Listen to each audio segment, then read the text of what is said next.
Good morning, Cohort 2. I hope you are well. Welcome to this Tuesday tune-in for March 21st, 2023. Good to see you. I hope you enjoyed your time away during our spring break. I know I enjoyed mine. I hope that you're easing your way back into the pool, so to speak, as we hit the latter half of our semester. I swear this spring semester is just starting to fly by here, so I hope that you get through this week with as few obstacles and bumps in your way as possible. I do want to take this time to talk about what's coming up first, right? So I'm going to start with what's coming up. I'm going to then talk a little bit about some extras, and then I'll give you a little bit of words about where we've been. So coming up is the two modules that you've got working on for this Thursday, and then the coming Sunday after that's due dates, right?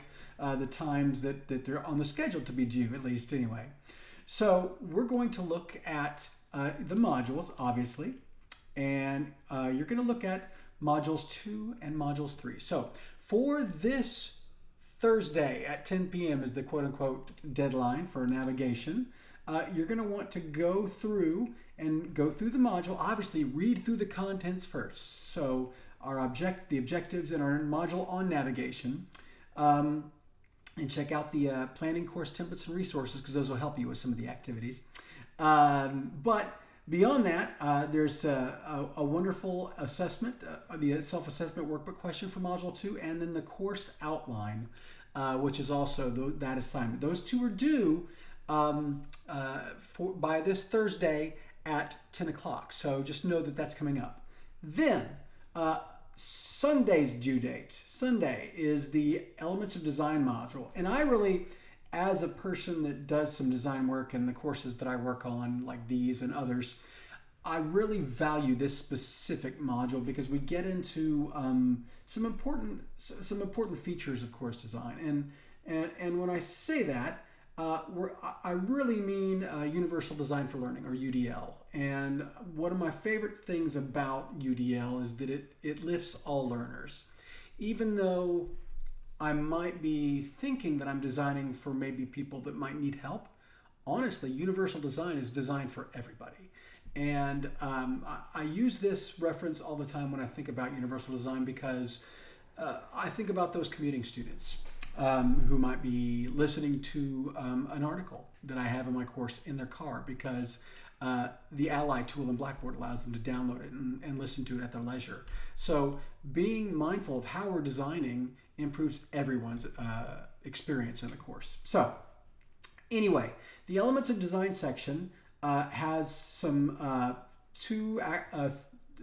actually this one seems like it has a lot of assignments, but really they're not too big. The first one is a self-assessment workbook question. The next is a journal entry. Then a discussion where I have you post to the discussion forum as you're talking to a friend. So think of it as a role-playing exercise, if you will. And then lastly, the image upload assignment. Now this one is important, so you're going to need to pay particular attention here. The image upload assignment is actually going to involve you using the course where you're an instructor and adding an image to, I believe it's module 3 in that particular course, in the course redesign template course with your name in it. You will follow the instructions. I've actually attached instructions for how to embed an image, which can be helpful for you in that new area. So make sure you pay attention to those instructions. But read through these instructions here for how to get that done. Make sure to pay particular attention to this one, because you're going to be asked to submit the assignment to actually add the image in the course where you're an instructor. But then when you're done, you're going to come back here. When you've added your image, come back and type in the name of the course ID for your course in the submission, and say, hey, I've added it. And if you want to be extra nice, you can tell me specifically what it's called or whatever. That's up to you. Just as long as you say, hey, this is the course that the image is in. So I know where to go look to see where it is. So that being said, those are the things that are coming up. I want to backtrack a second. I know I said I go in a specific order, but I also want to draw attention to last week, right, or the week before last, depending upon, you'll note that I did some fun stuff, I think, with some of your assignment feedback. Specifically, I think about your course description feedback. For some of you, you will notice that I answered with a meme, right? I didn't just provide feedback with text. I actually used an image with some alt text, obviously, because I want to be universal in my design. But that's another way you could leave feedback that might be a little bit more engaging for some. In my case, I used a pun because, that's me. I am the king of dad jokes in our department. But just know that that's an option for you as you leave feedback. I really enjoyed the reflections in your journals, and really could see where you're starting to think about, okay, how can I stretch myself? How can I do more? And how can I reach out to my designers for help in that regard? So remember where you talked about where you didn't feel like you were strong. Lean into your instructional design team, lean into the faculty development team, my team, lean into the support desk. We're here to help you. So that being said, that's what is coming there. What I want to talk to you briefly about is an addition, right? As addition to what's coming up and what we've been over, I want to talk a little bit about some options that you have. So you are not just limited. The template course that we gave you for this particular course is the Redesign Template course, is the Template 1. It's set up to mimic kind of a traditional Blackboard course in the old style, so it's an easier transfer for you. So you'll note that you have in there, you've got that Course How Toolkit that we gave you, but you've got the course information folder, a Start Here unit, and then a modules unit with each one of the modules listed as folders inside of it, right? So this is a learning module. Every single one of these modules can then be paged through in a linear fashion by your student because they're all inside of that learning module. These folders are.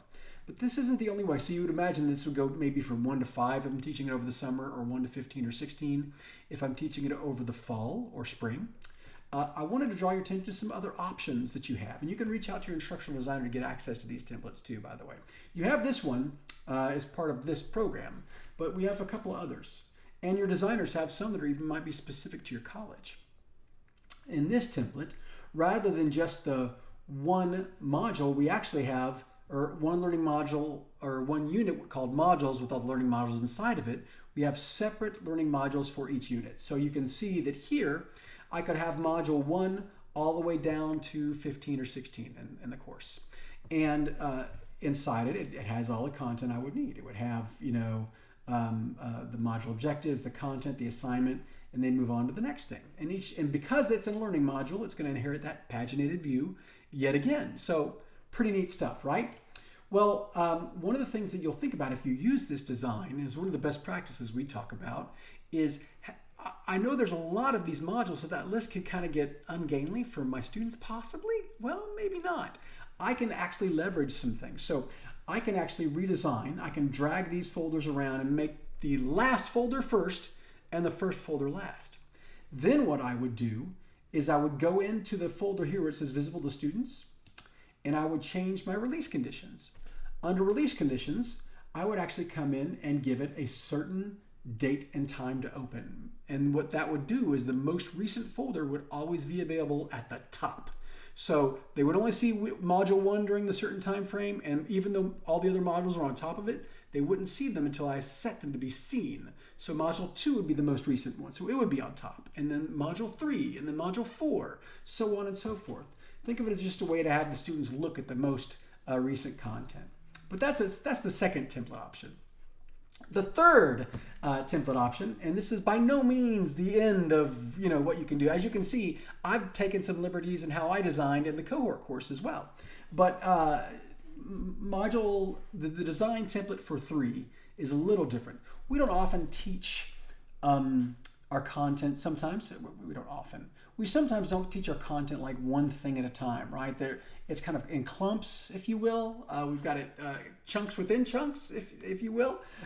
So in this one, you'll notice under module 1, there are actually 3 different units. So each module encompasses multiple units. So in this case, in this example, and especially in module 2, it also has 3.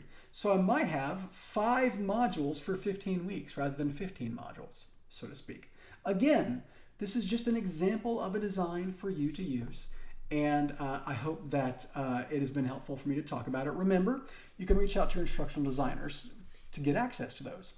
Speaking of reaching out to your instructional designers, part of this course, part of the program, is for you to earn ID collaboration points. In order to do that, you need to reach out to your ID, your instructional designer. Remember, you can get to them fairly quickly by going under course information in the course where you're a student, and then accessing the Find Your Instructional Designer link, which opens up a new tab and lets you go either from the TSIS institutions or any of the SHSU colleges and find out who your instructional designer is. Reach out to them and say, hey, I'd like to set up a meeting with you so I can earn my ID collaboration points. And they're going to be super excited that you thought this far ahead and will be really looking forward to work with you. So I think that's a positive. And speaking of positives, I want to leave you on a positive note, or a positive quote, if you will. Abraham Maslow, obviously Maslow's hierarchy of needs, all those kinds of things. In any given moment, we have two options: to step forward into growth or back into safety. I think of that as we teach in a digital space, that oftentimes we think like, oh my gosh, this is kind of scary. But these are opportunities for growth. Every little way that I can think about, maybe even if I don't use everything I learn, there's a section there that might mean something for me. And I hope it means something for you. So again, this is an Abraham Maslow quote. In any given moment, we have two options: to step forward into growth or back into safety. I hope this week you find ways to step forward into growth, and when you need to, lean back into safety. I hope you're doing well. I hope you have a great week, and I can't wait to continue to learn from you as you progress through the cohort.